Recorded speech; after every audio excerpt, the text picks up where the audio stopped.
इस फुटेज में नजर आ रही करीब 23 साल की संध्या, जो बाय नेचर बहुत ही शांत और शर्मीली वुमेन थी, जिसकी दुनिया सिर्फ अपने घर परिवार और एक छोटी सी नौकरी तक ही सीमित थी। उसकी लाइफ बहुत ही आराम से चल रही थी, पर उसे जरा भी अंदाजा नहीं था कि उसका अंत इतना भयानक, इतना दर्दनाक होने वाला है, जिसे देख शायद शैतान भी हिल जाए। 3 अगस्त 2026 सुबह करीब 9 बजे संध्या सिकरोना गांव के एक प्राइवेट स्कूल में बच्चों को पढ़ा रही थी। सब कुछ बिल्कुल नॉर्मल था, लेकिन इसकी थोड़ी देर बाद करीब 9:30 बजे एक नकाबपोश आदमी स्कूल के अंदर प्रवेश करता है और स्कूल स्टाफ से बोलता है कि संध्या को बुलाओ, मैं उसका पति विकी हूँ। क्योंकि संध्या का पति विकी, जो अक्सर स्कूल आता रहता, कभी टिफिन देने के लिए तो कभी किसी जरूरी काम से, यहाँ तक कि कुछ टाइम से उस एरिया पे कंस्ट्रक्शन का काम चल रहा था, जिसके चलते वहां से लोग अपने फेस को ढक कर ही आते जाते थे। और शायद यही रीजन था कि लेडी गार्ड को उस पर शक नहीं हुआ और उसे अंदर जाने दिया, जो आगे इस केस की सबसे बड़ी गलती होने वाली थी। सिंस स्कूल के सीसीटीवी कैमरे पे रिकॉर्ड इस फुटेज को आप देख सकते हो, जहाँ पे वो पर्सन फेस को ढककर स्कूल के अंदर दाखिल होता है और वहीं एंट्रेंस पे खड़े होकर संध्या के बाहर आने का वेट करता है। उस वक्त किसी को जरा भी अंदाजा नहीं था कि संध्या का पति बनकर स्कूल पे दाखिल हुआ ये पर्सन कुछ देर बाद उसकी जिंदगी का सबसे खौफनाक अध्याय लिखने वाला है। एक ऐसा अध्याय जिसे सुन सबकी रूह कांप उठे। क्योंकि संध्या उस वक्त अपने क्लासरूम में बच्चों को पढ़ा रही थी, इसीलिए बाहर खड़े उस पर्सन के इरादों पर संध्या को जरा भी अंदाजा नहीं था। क्लास खत्म होने के बाद जैसे ही संध्या कमरे से निकलकर गेट के पास पहुंची, वैसे ही वो पर्सन संध्या को बिना कुछ कहे अपनी पॉकेट से एक नाइफ निकालता है और उस पर सीधे हमला कर देता है। अब संध्या कुछ समझ पाती इससे पहले बहुत देर हो चुकी थी। उस पर्सन के अंदर संध्या को लेकर किस कदर सनक सवार थी, इसका अंदाजा आप इसी बात से लगा सकते हो कि महज 25 सेकंड के अंदर उसने संध्या पर 34 वार किए, जिसमें 10 वार तो करीब उसकी गर्दन पर किए। यूट्यूब पॉलिसी के चलते मैं आपको वीडियो प्रॉपर दिखा तो नहीं सकता, लेकिन आपको महसूस जरूर करा सकता हूँ। सीसीटीवी फुटेज के अकॉर्डिंग जैसे ही संध्या गेट के पास पहुंची, वैसे ही वो पर्सन उसके ऊपर बैडली अटैक कर देता है। संध्या को शायद उस वक्त अंदाजा भी नहीं था कि उसके साथ क्या होने वाला है, लेकिन कुछ ही सेकंडों में हालत इतने बिगड़ जाते हैं कि वो खुद को बचाने की कोशिश करते हुए वहीं जमीन पर गिर जाती है। लेकिन जमीन पर गिरने के बावजूद उसके हमले नहीं रुकते। उस वक्त का मंजर देख ऐसा लग रहा था कि मानो ये कोई हॉरर फिल्म की शूटिंग चल रही हो, लेकिन वहां जो कुछ भी हो रहा था वो किसी फिल्म का हिस्सा नहीं बल्कि हकीकत थी। सीसीटीवी फुटेज के अकॉर्डिंग इस खौफनाक मंजर को देख उस स्कूल के प्रिंसिपल ने आगे बढ़कर संध्या को बचाने की कोशिश की, लेकिन जैसे ही उन्होंने अपने कदम आगे बढ़ाए, वैसे ही वो पर्सन उनके ऊपर अटैक करने की कोशिश करता है, उन्हें चाकू दिखा के धमकाता है, जिससे निहत्थे प्रिंसिपल को पीछे हटना पड़ा। और अब इसके बाद वो आसपास कोई ऐसी चीज को ढूंढने में लग जाते हैं जिससे वो संध्या को बचा सके, लेकिन अब बहुत देर हो चुकी थी।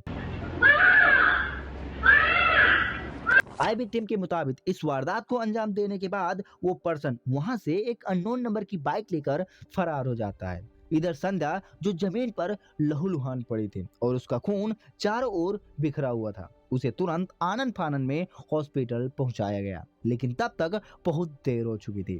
शरीर पर हुए गहरे घाव और अत्यधिक खून बहने की वजह से संध्या ने अपना दम पहले ही तोड़ दिया और हॉस्पिटल पहुंचने पर डॉक्टरों ने उसे देखते ही डेथ डिक्लेयर कर दिया। इसके बाद इस घटना की पूरी जानकारी प्रिंसिपल द्वारा संध्या के पति विकी को दी जाती है। रिपोर्ट के अकॉर्डिंग अपनी पत्नी के साथ हुई इस खौफनाक वारदात की खबर मिलते ही विकी तुरंत सेक्टर 58 पुलिस स्टेशन में इस मामले की शिकायत दर्ज कराता है, जिससे पुलिस की एक टीम सीधे उस मौका वारदात पे पहुंचती है और मामले की गंभीरता को देखते हुए सीधे हरकत पे आती है। और इस घटना के करीब 2 घंटों के भीतर पुलिस ने तकनीकी इनपुट और ह्यूमन इंटेलिजेंस की मदद से आरोपी को ट्रेस किया और उसे अपनी कस्टडी पे लिया और उसे पुलिस स्टेशन लेकर गए, जहां थोड़ी सी इंट्रोगेशन के बाद उसने इस खौफनाक जुर्म की पूरी दास्तान बतानी शुरू की। एक ऐसी सच्चाई जिसे सुन हर किसी के रोंगटे खड़े हो गए। लेकिन इस खौफनाक कहानी को जानने से पहले हमें टाइम में थोड़ा पीछे जाना पड़ेगा, जहां से इन सब की शुरुआत हुई। फरीदाबाद का फिरोजपुर एक आम सा गांव, शहर की हलचल से थोड़ा दूर, जहां लोग खेती बाड़ी कर अपना जीवन यापन करते थे। और इसी सादगी भरे माहौल में रहती थी करीब 30 साल की संध्या शर्मा, जिसकी शादी उसी गांव में रहने वाले बिकी से लव मैरिज होती है। शादी के बाद इनका जीवन बहुत ही आराम से चल रहा था और इसी बीच इनके दो बच्चे होते हैं, एक करीब 9 साल का बेटा और एक 7 साल की बेटी।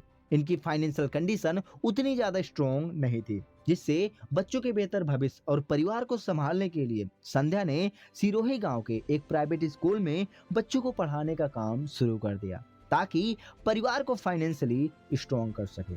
लेकिन उसे क्या पता कि उसका लिया गया ये फैसला आगे चल के उसकी लाइफ को ही खत्म कर देगा। अमित कोट गांव का रहने वाला एक 21 साल का लड़का, जो दूध बेचने का काम करता था। पास्ट में इसका कोई क्रिमिनल रिकॉर्ड नहीं था। संध्या जिस प्राइवेट स्कूल में पढ़ाती थी, वो स्कूल किराए की जगह पर चलता था और उस जगह का जो मालिक था उसका भतीजा था अमित, जिसके चलते अमित का स्कूल आना जाना लगा रहता था। इसी दौरान उसकी मुलाकात संध्या से होती है और ये दोनों एक दूसरे को जानने लगते हैं। और यहीं से ये केस अपने खौफनाक रुख की तरफ आगे बढ़ता है। चूंकि संध्या एक टीचर थी, इसीलिए बच्चों के साथ साथ लोगों से भी सम्मान और प्यार से बातें करना उसकी आदत थी।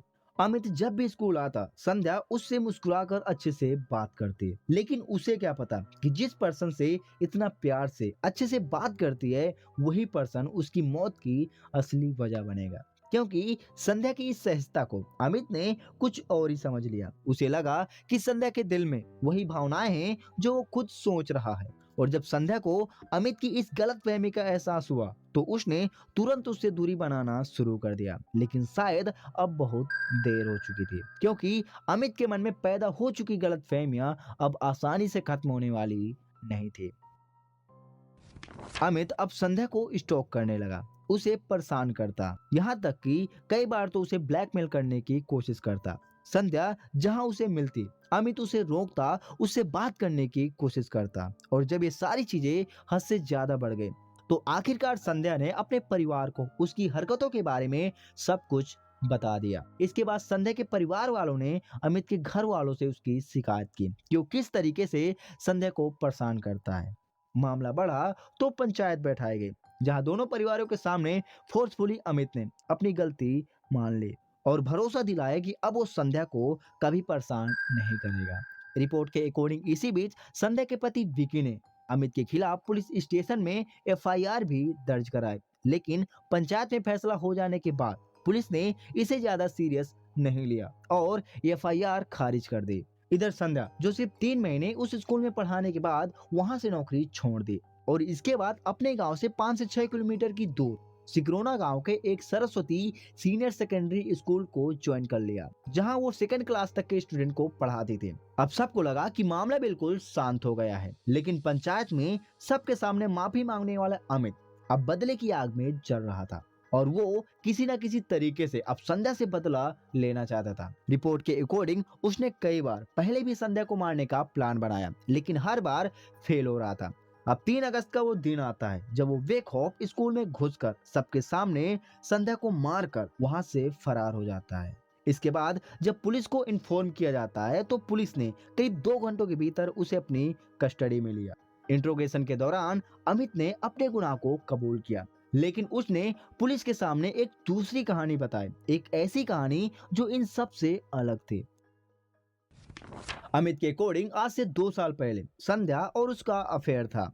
अमित का दावा था कि इस रिश्ते के बारे में संध्या के पति विकी को पहले से पता था। इतना ही नहीं, अमित ने यह भी दावा किया कि वो दोनों 2 बार घर छोड़कर एक साथ चले भी गए थे, जहां पहली बार दोनों करीब 4 से 5 दिन एक साथ रहे और फिर अपनी मर्जी से वापस आ गए। लेकिन जब दूसरी बार दोनों घर से निकले, तो विकी ने संध्या को कॉल कर घर बुला लिया। अमित के अनुसार इस घटना के 2 महीना पहले से संध्या ने समाज के डर और अपनी पति की वजह से उससे दूरी बनाना शुरू कर दिया, उसे बात करना बंद कर दिए, यहाँ तक कि अब वो उससे कोई रिलेशन नहीं रखना चाहती थी।